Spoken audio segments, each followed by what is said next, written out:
Hello folks, White Guy here again. Welcome to my home on this very windy spring day. You might hear the whining, the whining of my wind generator going. It's not too terribly far from us. I tried to find a spot where the logs came together, kind of like in a V, to try to block the wind on two sides. I found a spot, I think, right here. I don't hear the wind too terribly much right here, but it's a little darker back here in the corner. So bear with me. The name of this video is called The White Guy Encounters with Death. Now, we've all had our encounters. We've all had our experiences. We know what it is. Obviously, I'm not going to expound on that. But because of what we're facing in this world right now, I'm going to give my little twist on the pandemic a little bit, but in a different way. In a different way. I'm not going to mention it, but this once, maybe later, maybe another time, I don't know. But you know, we're all wired differently, and our life experiences obviously play a huge role in what and how we believe. I know exactly what it feels like to face my own mortality when I actually thought I was gonna croak. Okay, I really do. And I'm not a spring chicken anymore. And I'm at that age group where this present issue can be a major danger for me. So naturally, I think about it a little bit. That's normal, I think. And the big problem isn't necessarily with me. I'm fairly healthy, but my wife suffers from an immune deficiency disease, and it could be deadly for her. So, you know, if I get it, I got to move or something, because there's no way I'm going to give it to her. And if I lost her, my life is over as far as I'm concerned. But that's just how I'm wired, okay? You know, like most people, I've learned so much from my experiences. So I want to share a few of those encounters. I've actually had 13 times. I added them all up before I did this video, and I'm shocked. I had 13 times? Yeah, but I'm only going to share 7 of those 13. And the wind's still kicking up a little bit here. Okay. I'm not going to expound on every single incident other than those 7, but I'm gonna list all 13. But I'm going to expound on 7 of them, and they include 3 aircraft crashes. They were ultralights, but they included 3 of those. I walked away from 2 of them. You know, which doesn't include the running out of fuel on the runway while approaching the runway. You know. I did a maneuver and I landed that puppy safe, and I'm proud of myself for that one, and so was my instructor.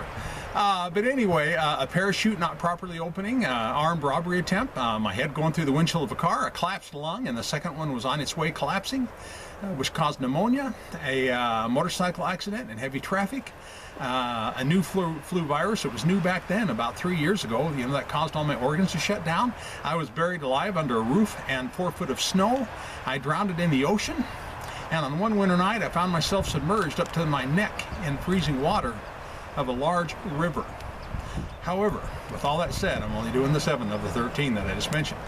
So seriously folks, I'm not trying to be over dramatic. I'm really not. But a lot of people have actually asked me, you share so much about other people long dead, speaking of death, long dead, you know, who wrote scriptures and what have you, but you rarely share much about your personal life. Well, I mean, because my personal life is personal, that's why. So anyway, maybe you wouldn't have thought these things I'm going to share, maybe you wouldn't have thought that you were going to croak if your circumstances were the same as mine. Because looking back, some of my circumstances were kind of funny now that I look back on them. And I'm sure some of your experiences were far more horrendous than what I'm going to share here. My heart goes out to you if they were. And some of yours experiences were not even nearly as close to these. It doesn't matter. It really doesn't. We're all here together, trying to encourage one another. So I'm just sharing a little bit of my personal life with you folks, subscribers, and take it, run with it, however you want. So speaking of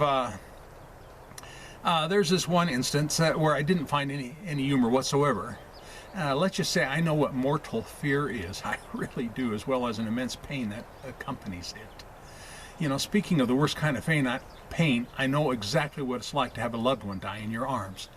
And I hated that. and I still hate it thinking back. And it caused me to know, that experience caused me to know what it's like to feel the kind of pain and anguish that only death can relieve. All right? And I'm not exaggerating, and I'm not being overly dramatic. I'm really not.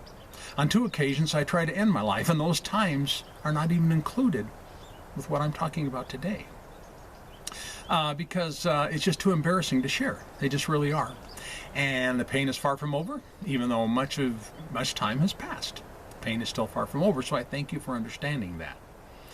Like a lot of teens, I hated my life, and I was extremely angry at God for giving me the gift of life, for creating me. I've heard that from a lot of teens over the years. And I understand them. I understand teens more than they think I do at my age.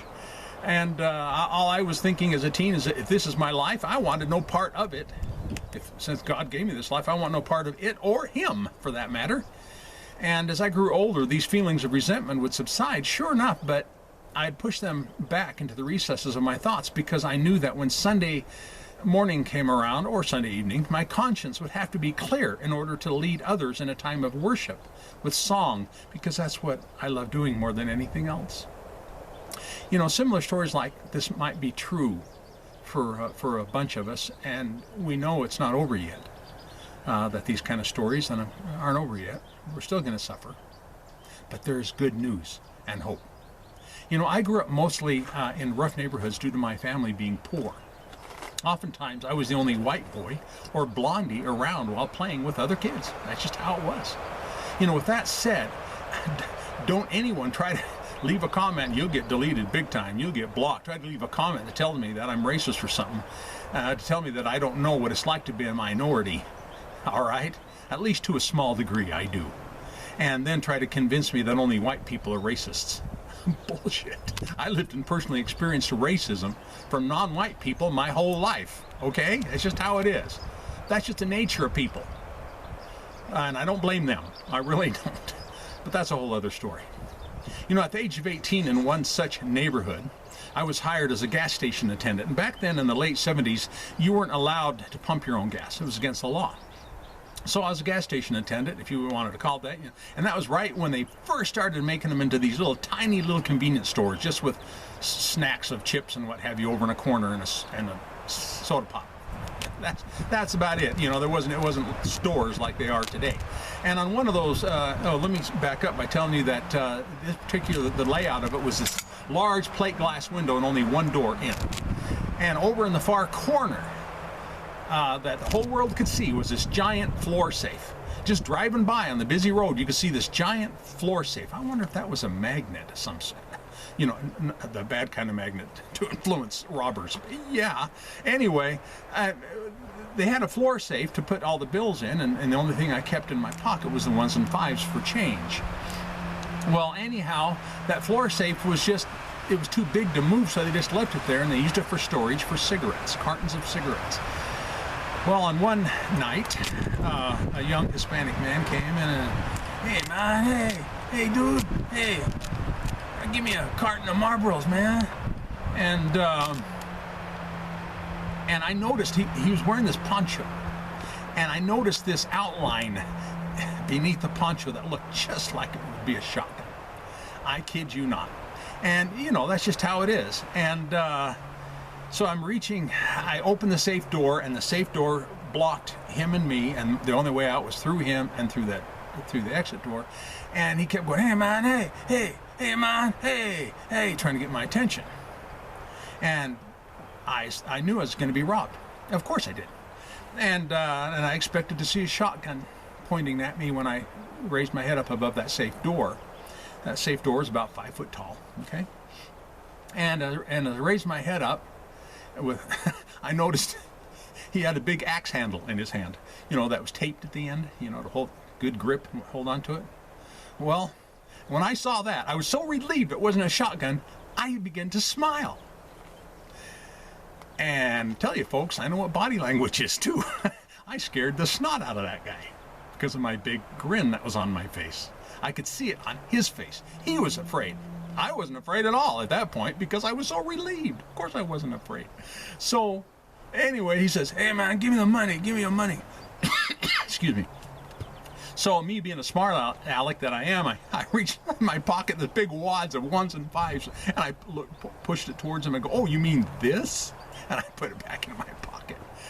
And as I started to walk forward towards him, and he took a step back. That's all it took. I took that axe handle away from him, and I gave it to my boss the next morning. Well, that was the first, not my first encounter, but that was one of a few. Anyway, my second one had a little bit to do with my first, because back then they wouldn't allow, like I said, you couldn't pump your own gas. So back then they had these big old cars that you'd have to bend on a hinge the license plate at the back in order to put the nozzle in, and those kind of gas tanks would cause a bubble. Okay, kind of a vacuum in there. When you put too much gas in, it would burp, and that burping caused gas to spray up on my chest. Well, going in and out of in the middle of the winter in Denver, going in and out of that gas tank with gas on the chest, breathing those fumes, you can imagine what that was doing to me, and it definitely it almost killed me. My girlfriend took me to the hospital. She had to literally carry me to the car, and after got pneumonia, and the doctor said another 24 hours or so I wouldn't have been around, and I couldn't breathe, obviously. And they had the doctors had medical students come in at the emergency where I was at specifically to look at me and to examine me and touch me and all that kind of stuff, because they never saw a blue person before. Seriously. So my third most painful time is when I crashed hang gliding. And I know what a wind shear is, and back then we didn't in the 70s, or this might have been, no, this was still the 70s. And I know what it's like. I know what ground rush is. Okay, like you've seen in the movies where the right before the crash, the ground rushes underneath you real fast before what have you. I know exactly what that's like. Well, anyhow, and a miracle happened because of that. I ended up shattering my elbow in hundreds and hundreds of pieces, and it's completely healed. I'm not supposed to be able to do this, folks. God healed it overnight. Why he waited until after surgery and I went through all that pain, I don't know, probably to show those doctors and those nurses and that hospital staff, hello, I'm here, folks. Okay. The third and most painful time, the fourth encounter was a drowning experience, I personally experienced off the coast of Sandy Clay Island in the Bahamas. And in case any of you have seen Gilligan's Island, you know that shot from the air where they show the outline of Gilligan's Island. That was the island. So I snorkeled off of Gilligan's Island there, and about a mile from shore I drowned, and my wife was with me. She saved my life. Like I said, it was kind of stupid, kind of funny now. I didn't know I was underwater when I took the deepest breath I could possibly get, and to take a picture of a barracuda down by the coral. And it was quite a ways down, so I took the deepest breath I could, but I was already underwater. And back then, the snorkels didn't have those little thingies on the top to keep you from doing that. Well, my wife saved my life. Anyway, the fifth time I thought I was going to croak was kind of similar to my drowning experience and my idiocy, but it has something to do with snow. Right behind me over here is a little tiny a 4x8 roof that covers the heat pump, and I noticed it was kind of coming away from the wall. Well, that should have told me something, right? So, but we had, 3 or 4 feet of snow up on the roof, and I didn't want it to collapse. So, me being the brainiac that I am, I stand underneath the thing where it's, thinking that if the snow comes sliding off, it would slide off in front of me. Well, it finally came away from the wall. The roof came and hit me in the back. It fell. I kid you not. I've never been hit by a car, but I would imagine it's similar to that, because that roof came and hit me, threw me out in the middle of the yard, and the roof fell on top of my back, and all the snow from the roof, and if you knew the size of our roof, all came down on top of me. And my wife, she just so happened. Coincidence, right? Yeah. Anyway, just so happened to be on the back porch, and she said she was kind of watching what I was doing, and then she turned and looked the opposite direction, and then she turned back, and she said I was gone that fast. And all there was 4 foot of snow in the backyard. She couldn't even tell that there was anybody out there. So You know, you've heard the stories of how the little old lady would go and lift up a car to get her grandson or her son out from underneath the car where the jack. Well, my wife had a similar experience. Nobody knows how she removed that snow off of me and that roof. She did. She saved my life again, a second time. Doesn't that woman know that life insurance? Never mind. Anyway, the sixth time I should have died of hypothermia because I was in a river up to my neck in freezing water for over 20 minutes. I don't even think I got cold. I don't even remember being cold. But anyway, I'm not going to expound on that one. The seventh most recent Meet Your Maker experience was a couple years back, more like 3, in regards to that nasty flu virus that went throughout the country, at least this country. And it mostly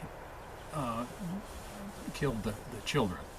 And it causes, the flu virus causes the organs to shut down, and that's what happened to me. And so anyway, is it all about luck, fate, serendipity? What's this all about, you know? And was God's will involved with all of this? These kind of things has happened to you folks, it's happened to me, you know, and what's happening right now in our world, you know? Like a lot of you, I've had my fair share of close calls. And I often wonder, why me? Next time it may not be a why me. Okay? You know, because what angers me the most is that innocent child that didn't do anything, that dies of cancer. They didn't do anything to deserve that. And that bothers me. And how about the person who happened to be in the wrong place at the wrong time, they lost their lives because of it? You know what I mean, folks?